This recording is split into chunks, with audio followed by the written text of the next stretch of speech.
जाजपुर जिला धर्मशाला ब्लॉक जगत साहू पाटणा ग्राम स्वाधीनता संग्रामी स्मृति संसद पक्षरु नेताजी 128तम जन्म जयंती पालित हो जाइछि। मुख्य अतिथि भावे उपेन्द्रनाथ सारदा महाविद्यालय पूर्वतन अध्यक्ष वेणुधर शरण, सम्मानित अतिथि भावे धर्मशाला महाविद्यालय अवसर प्राप्त अध्यापक राधाश्याम साहू, मुख्य वक्ता भावे सर्वभारतीय छात्र संगठन पूर्वतन सभापति गणेश कुमार त्रिपाठी जोगदेई नेताजी देश प्रीति एवं तांकर बहुमुखी गुणावली उपरे आलोकपात करथिले। नेताजी भारत को नहीं देखिथिबा स्वप्न और भारतर अग्रगति संपर्क में अतिथि माने मत रखिथिले। एही उपलक्षे विभिन्न विद्यालयर छात्र छात्री मानक मध्यरे नेताजी स्वप्न और आजिर भारत विषय उपरे एक वक्तृता और संगीत प्रतियोगिता अनुष्ठित होइतिला। एथिरे कृतकार्य होइतिबा छात्र छात्री को ट्रॉफी और प्रमाण पत्र प्रदान करि जायतिला। आजिर सभारे अनुष्ठान प्रतिष्ठाता तथा उपदेष्टा प्रताप चंद्र मिश्र सभापतित्व करिथिबा बेले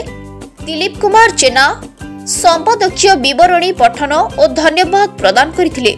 संगीत निर्देशक मुना महंती, बीरजा प्रसाद कसर, निहार रंजन पति विचारक भावे जोग देथिले। एथिरे अनुष्ठान पक्षरु सभापति देवेंद्र ओझा, कार्यकारी सभापति सुशांत कुमार जेना, उपसभापति सुधीर कुमार मिश्र, सह संपादक दिलीप कुमार ओझा, कर्मकर्ता पवित्र कुमार ओझा, नगेन कुमार स्वाई, अमृत कुमार स्वाई,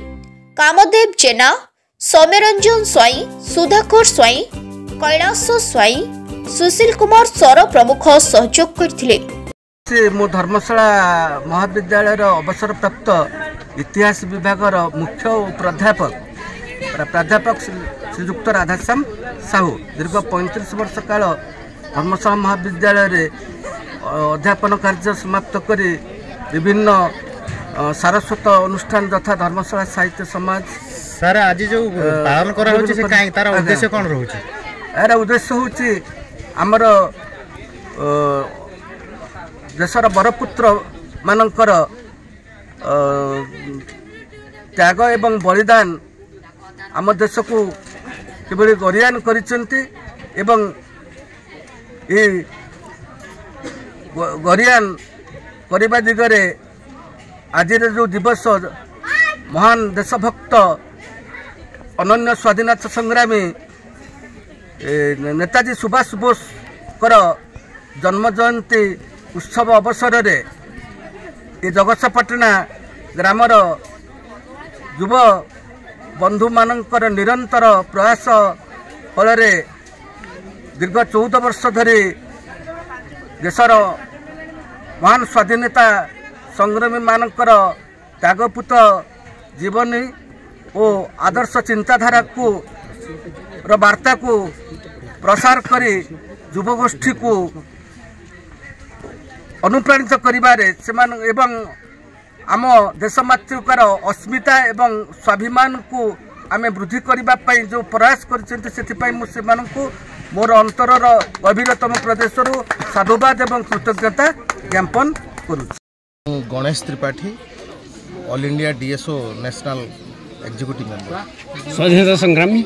स्मृति संसद आनुकूल्य रे सारा विश्वर क्रांतिकारी नेता ओडिशा माटीर गर्व गौरव योग्य संतान नेताजी सुभाष बोस को जयंती आज अपन पालन करते से संपर्क आप कौन मत रखिए? देखु समस्ते नेता थिले, से किंतु थिले नेताजी। भारतवर्ष रे तांकु कहा जाए आपोषहीन नेता। आपोषहीन माने ब्रिटिश के से जमिति भय करुनथिले, कंप्रोमाइज करुनथिले, सेमिति जाति प्रथा, धर्म, सांप्रदायिकता एवं नारी पुरुषर भेदभाव, समाज रे अस्पृश्यता या विरुद्ध में से स्वर उत्तोलन कर कंप्रोमाइज करना एथिपाई कहा जाए आपोषहीन नेता। आज विशेष परिस्थिति रे भारतवर्ष रे स्वाधीनतार 75 वर्ष पर जो सब समस्या रही देश भितर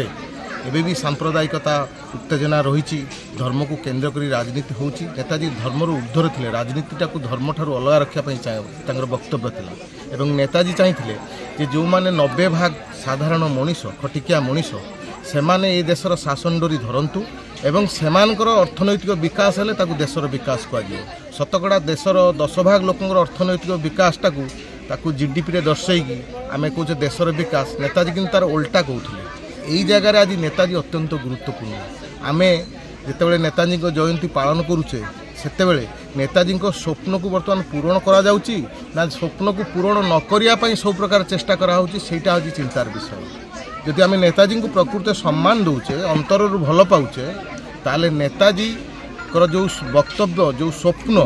ताकू 1-2 करके आम पूरण करा पड़े त्या ही हम प्रकृत सम्मान ताकू पूरण न करी जो वर्तमान सोसाइटी रे चली बहु बड़ बड़ नेता बड़ बड़ ब्यूरोक्राट माने नेताजी ऊपर पुष्पमाला दर्शन माने दौरान सेपटे आदिवासी जमी छड़ई नौ लोकों घर द्वार को भांगी दौरान छोट छोट दुकानी की उच्छेद कर नेताजी यहाँ चाह नी नेताजी प्रति सम्मान हम जो साधारण बड़ लोक अर्थनैतिक विकास हम देश में धनी दरिद्र भितर पार्थक्य अनेक कमी जा दरकार किंतु बर्तमान बढ़ी बढ़ी चली यही जगह आज नेताजी अत्यंत गुरुत्वपूर्ण। जाजपुर मिहिर खुंटिया रिपोर्ट संघर्ष टीवी।